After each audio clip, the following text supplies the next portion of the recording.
Nancy Pelosi proposed the No Ban Act, which would be congressional limitation on what President Trump's actually able to do with that travel restriction. Okay, but I mean, he lies about that.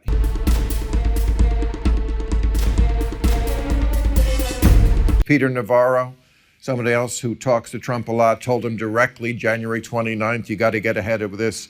February 10th.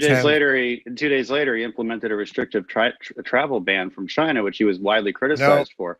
It sounds to me like you're fully agreeing with President Trump on this when everybody else disagreed with him. And if you're saying that you wish that travel restriction had been more extreme, okay, fine. You apparently had the foresight back then, but when nobody else did. But the fact is, if Joe Biden was in charge at that moment, he's already said he wouldn't have done it. He criticized it at the time. Tom Cotton and Dan Crenshaw have legislation to allow individual Americans to sue China for the damage done to them and their families. That's something to look at.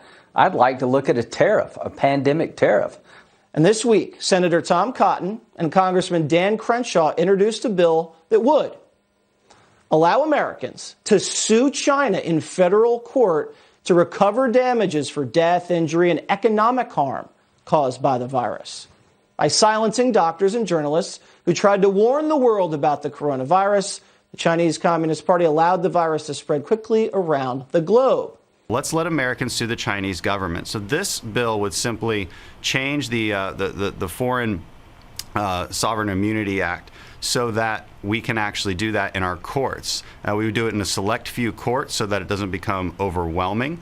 And we think this would be a great way for the American people to seek damages against the Chinese government. Before joining Congress, you deployed 5 times overseas as a Navy SEAL. During your 3rd deployment in Afghanistan in 2012, you lost your right eye in an IED blast. And despite your injuries, you deployed 2 more times overseas.